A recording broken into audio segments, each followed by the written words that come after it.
మీ మోకాల నొప్పులకు ఎటువంటి సర్జరీ లేకుండా ఎపియాన్ పెయిన్ క్లినిక్ అందిస్తున్న అత్యాధునిక చికిత్స.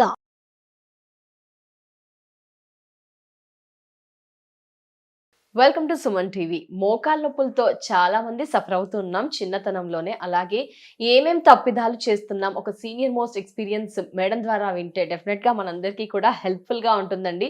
ఎందుకంటే అప్పుడు మనం ఇలాంటి సమస్యల్ని ఎక్కువగా చూడలేదు. ఏంటి వారి ఎక్స్పీరియన్స్, ఏ విధమైన ఆహారపు అలవాట్లు మన మోకాళ్ళ నొప్పుల్ని తగ్గించేస్తాయి, ముందుగానే రాకుండా జాగ్రత్త పడవచ్చు, ఎలాంటి ఫుడ్ తీసుకోవడం వల్ల ఇలాంటి వాటి నుంచి దూరంగా ఉండవచ్చు, ఈ వివరాలన్నీ కూడా క్లుప్తంగా తెలియజేస్తా అంటున్నారు. అయితే మనతో పాటు ఉన్నారు సీనియర్ న్యూట్రిషనిస్ట్ అంజలీదేవి గారు. వారితో మాట్లాడేద్దాం. మేడం నమస్తే. నమస్కారం అమ్మా.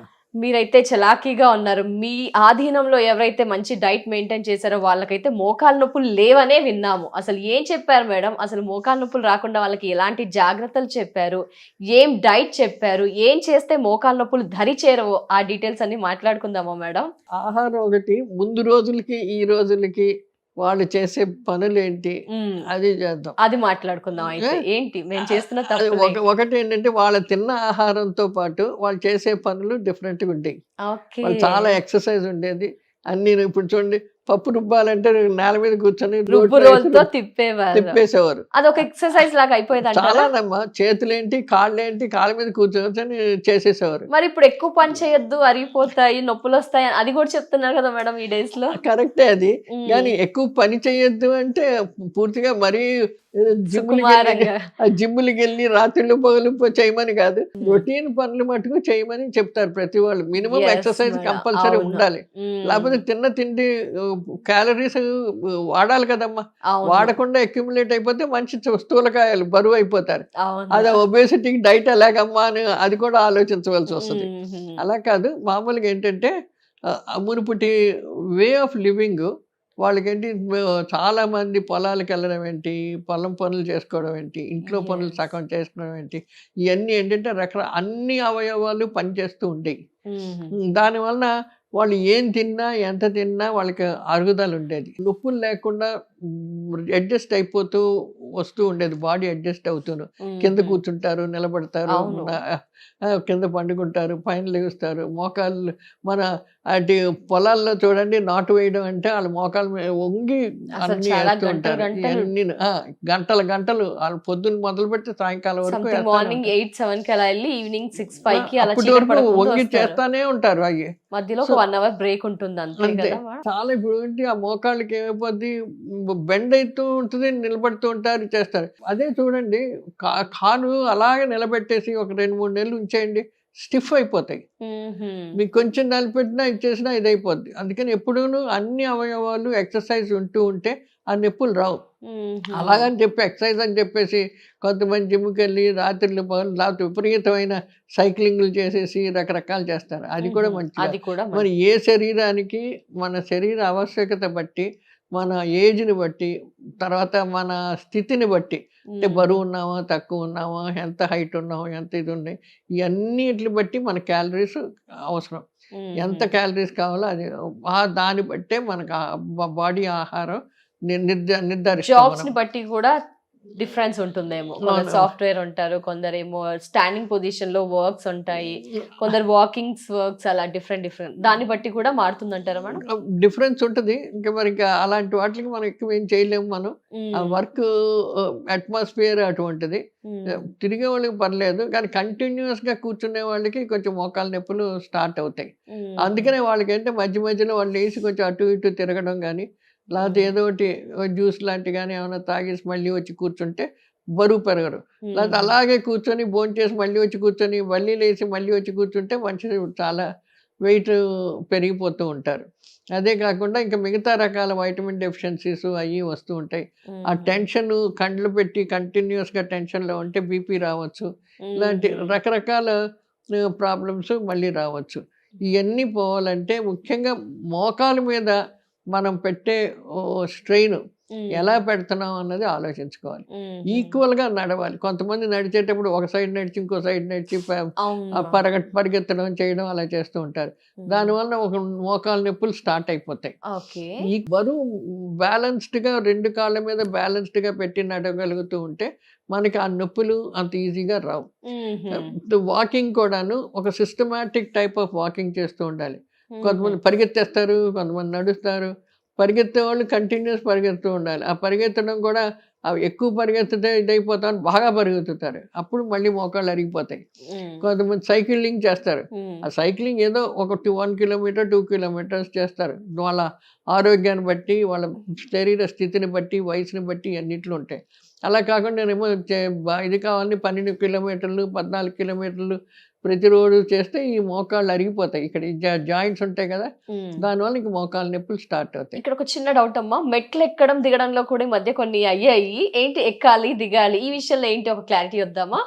ఎక్కువ ఎక్కకూడదా, అసలు ఎక్కకూడదా, తక్కువ ఎక్కాలా? మొట్టమొదటిది ఏంటంటే ఎక్కి దిగడం మంచిదే, కానీ ఇంకా చిన్నపిల్లలు కాబట్టి వాళ్ళు పరిగెత్తి వచ్చేస్తారు.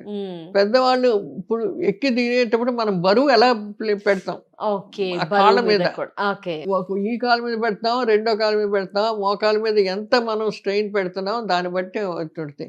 ఆ వాకింగ్ ఆ పొజిషన్ బట్టి కాళ్ళల్లో డిఫరెన్స్ వస్తుంది. ఎక్కువ తక్కువ వచ్చిన తర్వాత అంత నొప్పులు వస్తాయి అన్నది ఇప్పటి వరకు కరెక్ట్ గా ఏమి రీసెర్చ్ చేయలేదు, మనకేం చెప్పలేదు.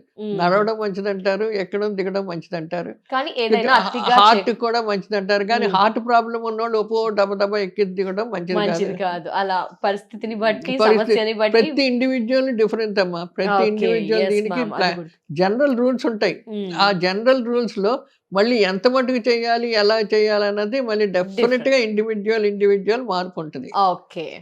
వాళ్ళ ఎత్తును బట్టి, బరువును బట్టి, వాళ్ళ చేసే స్థితిని బట్టి, వాళ్ళ పనులు వాళ్ళ డే అంతా ఎలా స్పెండ్ చేస్తున్నారు ఇవన్నీ ఆధారపడి ఉంటుంది. అది మనిషికి తేడా ఉంటుంది. అవి చిన్న చిన్న డిఫరెన్స్లు ఉంటాయి. కాబట్టి జనరల్ గా మటుకు ఒక పట్టికంటూ ఉంటది, దాన్ని బట్టి చేస్తూ. కమింగ్ టు ఫుడ్ మేడం, మరి ఈ మోకాళ్ళ నొప్పులు రాకుండా ఉండాలంటే ఏం ఆహారం యాడ్ చేసుకోవాలి ప్రతి పర్సన్ కూడా? హై ఫ్యాట్ డైట్ మంచిది కదమ్మా. అంటే ఎక్కువగా వేపుళ్ళు చేస్తారు, నూనెలో పూరీలు చేస్తారు, అదొకటి. తర్వాత కొన్ని కొలెస్ట్రాల్ ఎక్కువ ఉన్నాయి, అంటే వెన్న, నెయ్యి ఇలాంటి స్వీట్స్ అటువంటివి తగ్గించడం మంచిది. ఈ మోకాలు నొప్పి మనిషి బరువు పెరిగితే కూడా వస్తుంది. సో నువ్వు ఆ ఒబేసిటీ రానివ్వకుండా, ఎక్కువ బరువు పెరగకుండా మేనేజ్ చేస్తే మోకాలు నొప్పి కూడా ఉండదు. కొంతమంది బాగా బరువుగా ఉన్న వాళ్ళు కూడా కింద కూర్చుంటారు, పైకి లేచిపోతారు, ఏ నొప్పులు ఉండవు.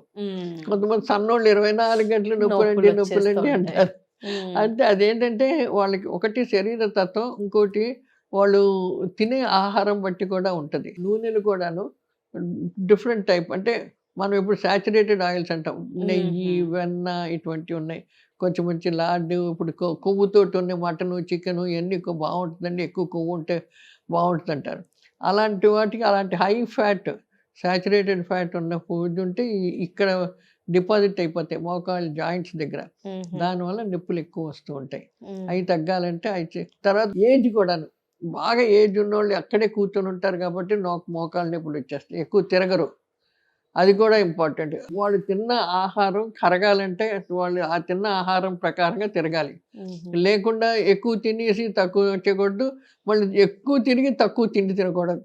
రెండు బ్యాలెన్స్ చేసుకోవాలి. మేడం, ఈ విషయం కూడా ఒక క్లారిటీ ఇవ్వరా మేడం? ఏంటంటే ఈ మోకాళ్ళ నొప్పులకి ఈ సూప్స్ ఎంతవరకు దోహదపడతాయి అంట? మీ సర్వీస్ ఎన్నో అనాలిసిస్ చేసి ఉంటారు, చాలా మాట్లాడి ఉంటారు కదా.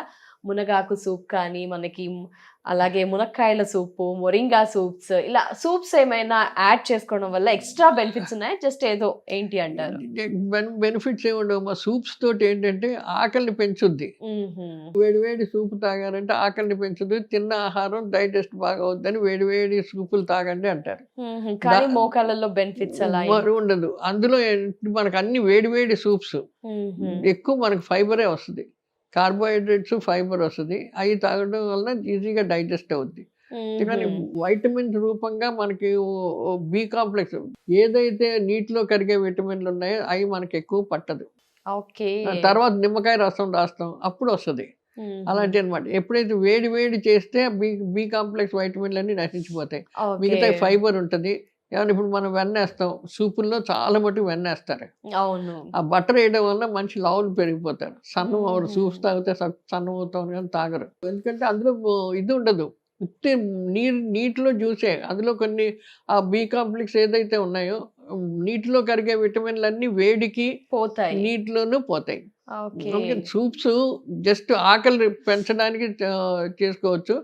అందులో కొంచెం బటర్ ఉంటుంది కాబట్టి కొంచెం క్యాలరీస్ వస్తూ ఉంటాయి. నమస్తే అమ్మా, థ్యాంక్ యూ సో మచ్. నమస్తే.